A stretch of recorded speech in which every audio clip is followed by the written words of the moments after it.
Pria cabul sengaja memblokir pintu mobil wanita cantik itu agar mangsanya sulit masuk. Namun saat wanita itu melihat pintunya terhalang, dia tak ambil pusing. Saat dia menyelip hendak membuka pintu, pria itu turun dan pura-pura menyapanya. Melihat pria itu memegang payung, belum sempat dia bereaksi, seketika dia disetrum hingga pingsan.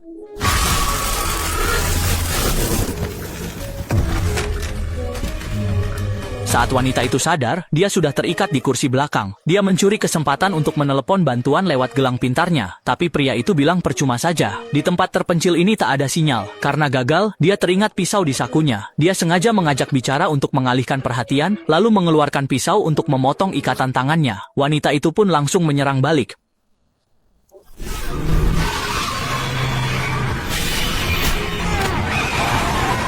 Mobil pun hilang kendali dan menabrak pohon. Wanita yang baru sadar itu mencoba kabur, tapi rambutnya dijambak oleh si pria. Di saat genting, wanita itu meraih sabuk pengaman di sampingnya dan menjerat leher pria itu kuat-kuat. Wanita itu lalu menendang sekuat tenaga. Mereka berdua pun terlempar keluar mobil. Wanita itu segera memotong ikatan kakinya. Saat mereka berdiri, dia mengancam pria itu dengan pisau agar melepaskannya, tapi pria itu tetap tenang. Dia malah menoleh untuk melihat jam. Wanita itu bingung melihatnya. Pria itu lalu mengeluarkan jarum suntik. Ternyata dia sudah disuntik bius saat pingsan. Hanya saja efeknya belum bekerja. Tak sampai 10 menit tubuhnya akan lemas dan lumpuh. Wanita itu tahu pria itu ingin menodainya, tapi dia tak akan membiarkannya. Dia langsung berbalik dan lari. Tak tahu kalau gerakan cepat justru mempercepat efek obatnya, padahal ini satu-satunya kesempatan untuk selamat.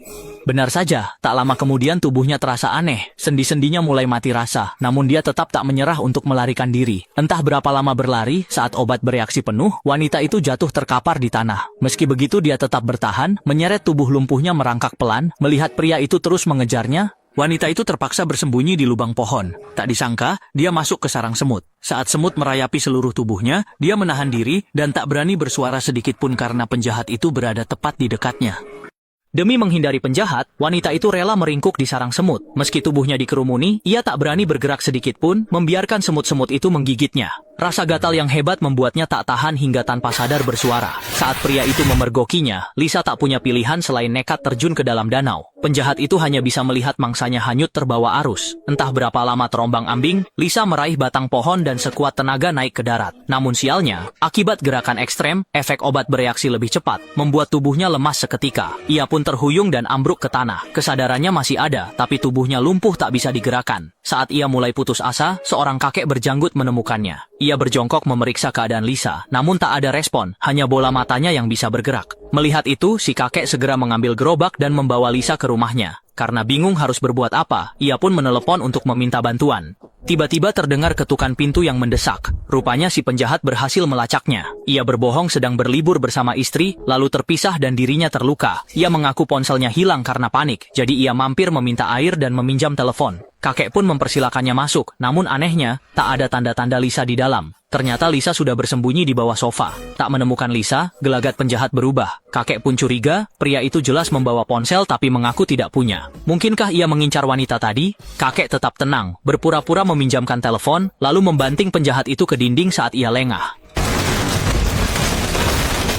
Saat hendak lapor polisi, penjahat itu langsung menerjangnya. Tak disangka si kakek jago berkelahi, dengan cepat ia melumpuhkannya. Sadar bukan tandingannya, penjahat itu sengaja memohon ampun. Namun saat si kakek lengah, ia tiba-tiba mengambil pisau dan menusuk kakinya. Lalu dengan sadis membunuh orang tua itu tepat di depan mata kepala Lisa sendiri. Lalu penjahat menyiram bensin di sekitar rumah, berniat membakar semuanya demi menghilangkan jejak. Merasa terancam, sebelum api mengenainya, Lisa buru-buru menggoyangkan tirai. Dia rela lakukan apa saja agar ketahuan. Adegan ini dilihat penjahat yang hendak pergi. Dia bergegas masuk, menyelamatkan Lisa, lalu ke tempat dia membius Lisa tadi. Demi menghapus jejak Lisa, dia berniat menderek mobilnya. Tiba-tiba mobil polisi datang memeriksa. Meski si penjahat mencoba berdalih, itu sia-sia. Saat polisi menanyai wanita itu yang hanya diam, petugas langsung curiga, lalu menemukan jarum suntik bius di dalam mobil. Namun tanpa disadari, si penjahat diam-diam mengambil kait derek di tanah. Detik berikutnya,